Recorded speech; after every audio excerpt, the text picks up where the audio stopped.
It is one of the biggest rivalries in all of sports. Alabama, Auburn, Roll Tide, War Eagle.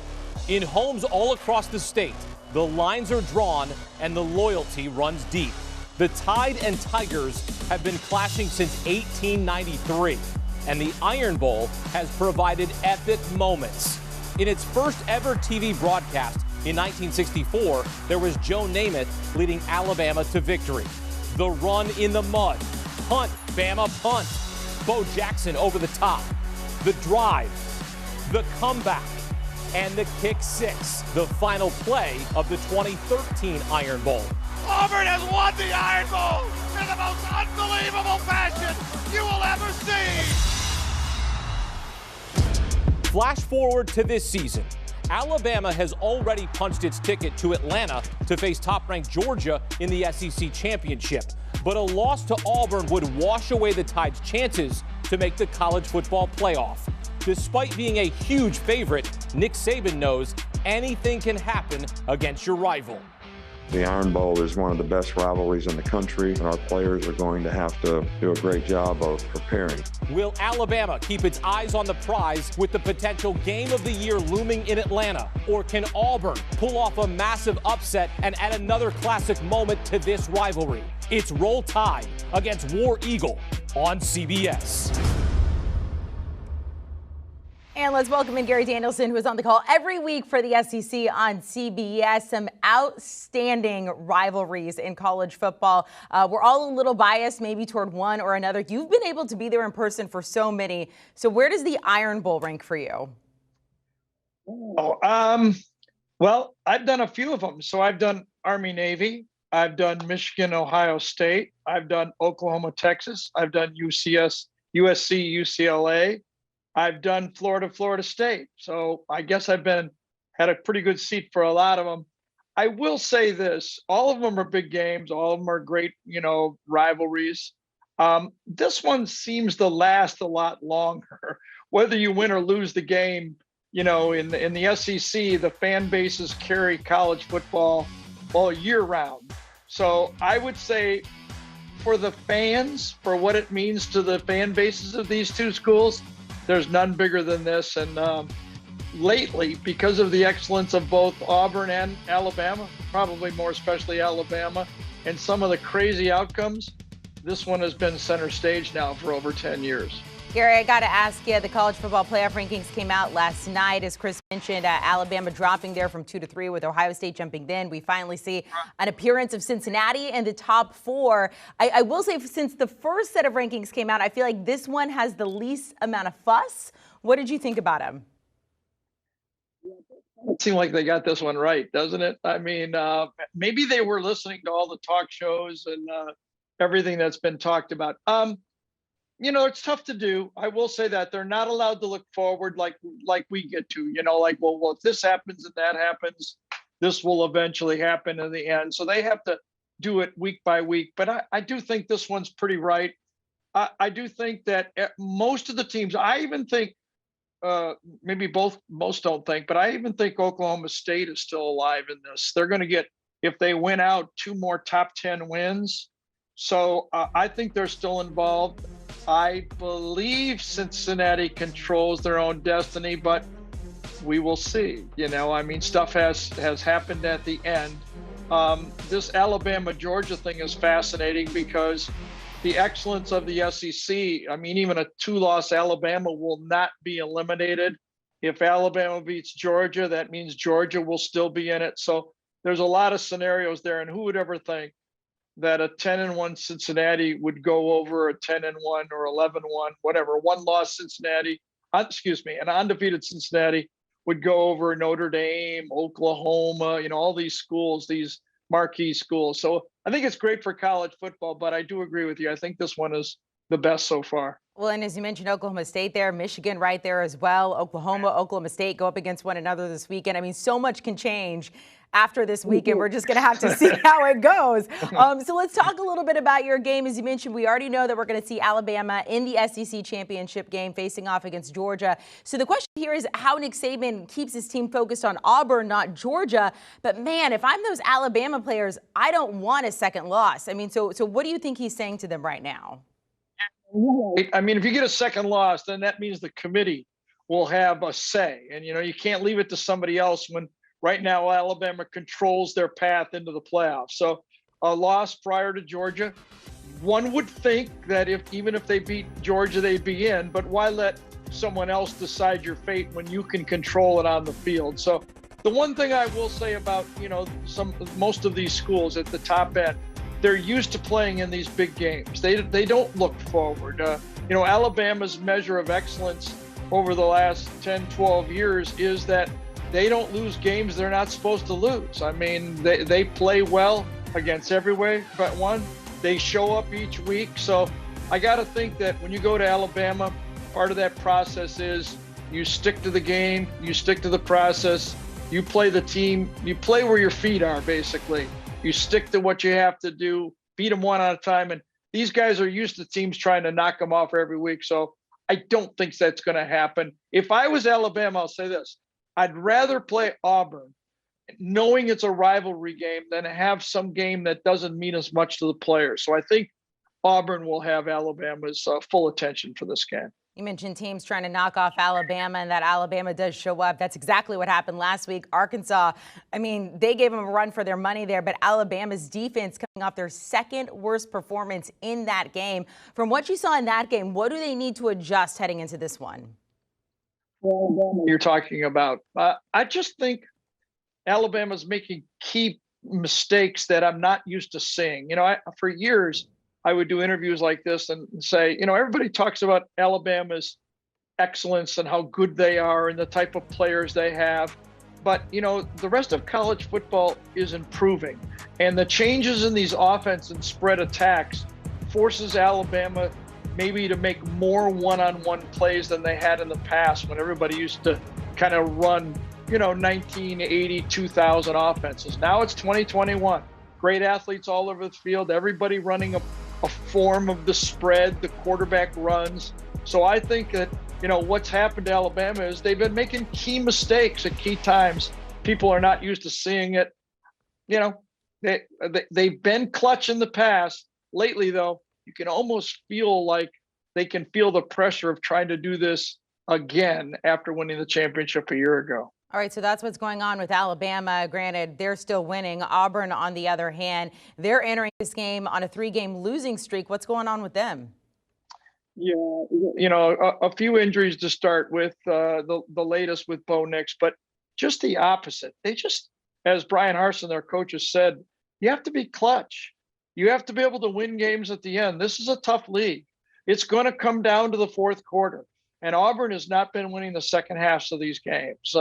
I've said for years, Alabama, LSU with Joe Burrow, Florida back in the days when they were winning championships, they were clutch teams winning the fourth quarter. It's been a bad trend for this Auburn team. They had one win over LSU when they won the fourth quarter. Since then, they've been giving games away. It's been tough to watch for a proud Auburn football team.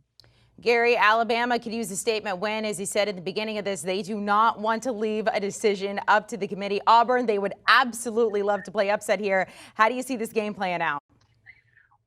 A couple paths they have to win. If you watch these games, and I have very closely, and I've been there, you must win the special teams portion of this football game. The kick six, the block punts, the missed field goals. That's how Auburn has taken advantage of Alabama and won these games. So that's number one for Auburn. They got to win that tiebreaker, those special teams in the middle. And then I think next for Auburn, they got to find a pass rush. In the Arkansas game, as you talked about before, Arkansas rushed 3 players and like Bryce Young just stand back there and make, throw for over 500 yards. This Auburn team will not rush 3. They will rush 4, and they have to put pressure on Bryce Young, similar to the way Texas A&M do it. I think that's the challenge, whether it takes 4 or even blitzing 5 or 6. I don't think there's any formula that you can let Bryce Young, he's just too good, stand there in the pocket. Gary, enjoy the game. Thanks so much for being with us here. Happy Thanksgiving, friend. I hope you have a good one. Same. We're on the road tomorrow, but kind of used to it. We've been doing this for a while. You'll find some turkey somewhere, I am sure. Yeah, we will. appreciate We it. will. Of course. You too. Happy Thanksgiving. Thank you, Gary. You can catch Gary and the entire crew there. The SEC on CBS, the Iron Bowl, number 3 Alabama at Auburn. It is going down Saturday, 3:30 Eastern. Catch it on CBS or Paramount Plus. And for more on the Iron Bowl, we want to welcome in Auburn grad Barrett Sallee and Sportsline's Emory Hunt. We're going to get some picks in just a moment, but Barrett, let's talk game here. Stakes are normally a little bit higher for the Iron Bowl. The spread normally a little bit tighter. No Bo Nix. What chance do the Tigers have in this one? Well, they've got a decent shot. They have Alabama has not won at Jordan-Hare Stadium since 2015, and a lot of these players that are on the 2021 roster were on that 2019 roster in that wild game that essentially eliminated Alabama from any chance of making the college football playoff. So these players know what to expect, and the crowd at Jordan-Hare Stadium for the Iron Bowl, for those who have not gone there, generally speaking, it's a really tense feeling. It's not like a hyped up atmosphere. It's more tension. It's more fear of losing rather than preparing for the joy of winning. And generally speaking, the fear falls on the favored team's side. So Auburn's got a chance because it's the one playing with house money. Yeah, absolutely. And I always feel like when you watch a game at Jordan-Hare in the Iron Bowl, it feels like the crowd is closer than usual to the field, so it just creates a stressful atmosphere. And Barrett is right; it's usually falling on a team that's the favorite to win because that's when we're going to see inspired play on the other side. But I just love the crowd atmosphere at Jordan-Hare for this game because I feel like they just move it in just a little bit closer to the field to where it feels like the crowd is like leaning on you out there on the field. Yeah, it feels like a shirtless Bruce Pearl is just hovering right over the top of you as you're playing. We'll see if he keeps his shirt on this time around. Let's get into your favorite Iron Bowl moments. Mine is the kick six because I'd argue that's the greatest ending to a game in college football history, especially given the stakes of that game several years ago. But you guys are going somewhere else. Barrett, I'll let you start.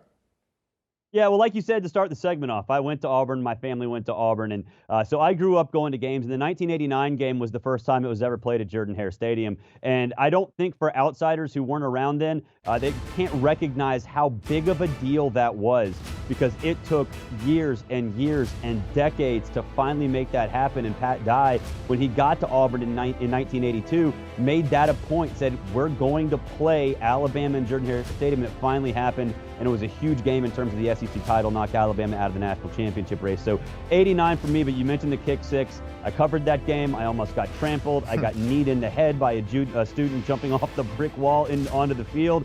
And I got to interview Chris Davis right as he finished that one off and made it to the end zone. So a few bumps and bruises, a lot of pain in the ribs, a near concussion, and a lot of fun covering what I think was the most exciting ending in college football history.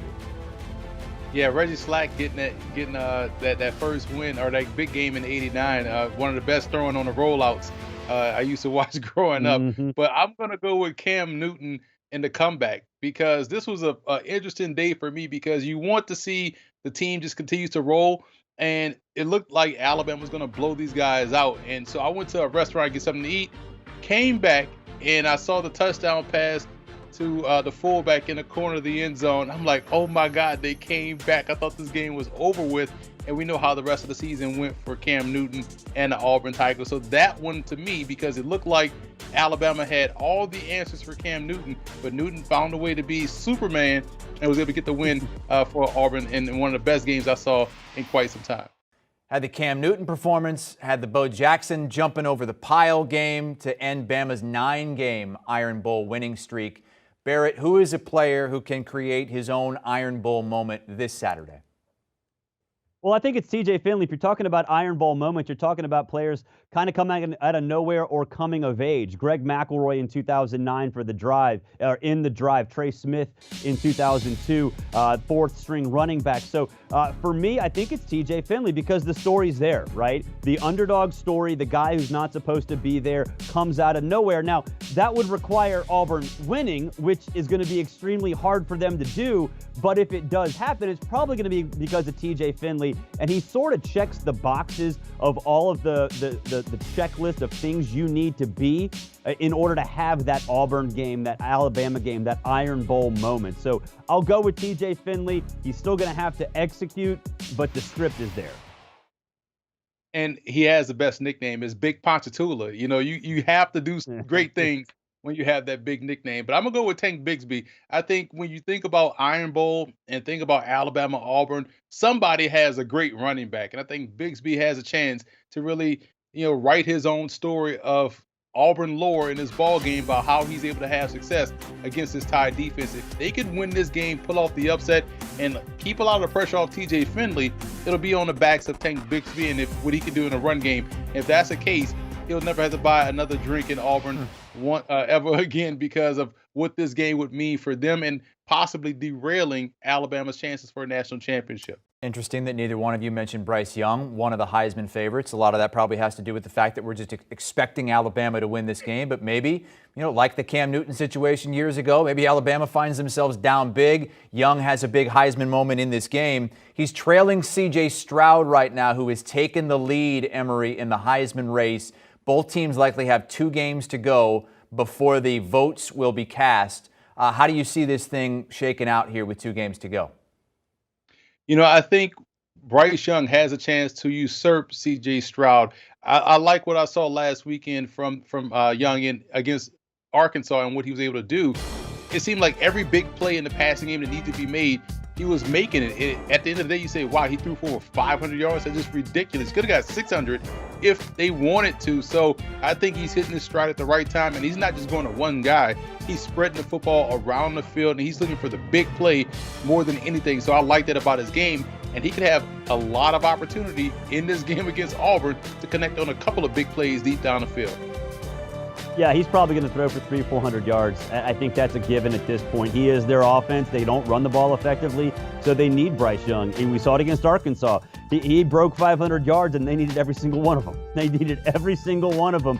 So, yeah, I think right now this is a good spot for him. It's on CBS, obviously, national television, the biggest rivalry in all of college sports. So I think he's definitely got a big stage. But I'll tell you this, as long as he doesn't completely fail, Bryce Young's Heisman moment is going to be in the SEC championship game, win or lose. He wins that game, it's going to be on Bryce Young. He's going to win the Heisman Trophy. If they lose that game, then he's not going to win the Heisman Trophy, as long as he doesn't completely tank this weekend against Auburn. I do think it's as simple as that. All right, time for picks here. Alabama's a 19.5-point favorite in this one. Barrett, which side are you on? That's nearly 3 touchdowns, and we talked about it earlier. It's a really tense for the favored team in this. The fear of losing sort of outweighs the hope and desire to win. So because of that, I'll take Auburn to cover. Now, with that said, I think it'll be because we don't trust Alabama's running game, and Auburn, specifically at linebacker, really fundamentally sound, really talented. So if you can make Alabama one-dimensional, Bryce Young can throw for 11 billion yards. It can still be a close game. We saw that last week against Arkansas. So I kind of think that's the way it's going to go. They're going to struggle to run the football. Bryce Young's going to move the ball against that Auburn secondary, but Auburn will have enough defense. They will force enough stops to at least keep this within the number. I'm a big Ponchatoula fan, and I want nothing more than to see him have success out there on the field against Alabama. But he's a young player. He's not the most nimble guy. I expect a ton of pressure coming from the Alabama defense, force him to get rid of that football quickly. They'll rally up, make a tackle, get off the field. And that's just more opportunities for Bryce Young and that Alabama offense. I love Alabama in this game to lay those 19.5 points. I think this is one of those matchups where it's just going to be youth versus experience. And I'm going to take experience all day long in this type of ball game. The total is 56. Emory, why are you on the under? Because of what Barrett talked about, how it tends to be a tighter game. My thing is, I can see this one easily being, 30-7, 30-10, something like that. tighter than what we expected to be, dealing with Alabama and how well they can score.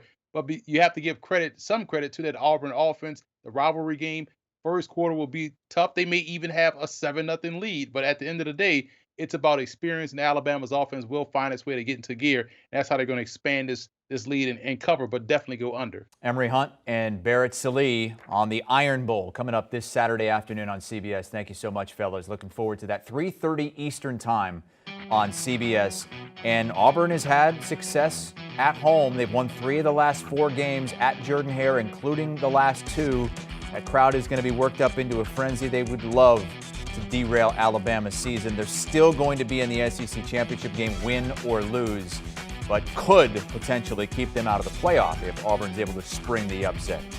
You can hear Barrett and many others in the Cover 3 podcast. Everything college football every single day. Download and follow. Do you want a sports network that delivers everything that matters about the game? The highlights, the picks, the instant analysis, no yelling, no fake debates, no politics. Hit the subscribe button and never miss a moment.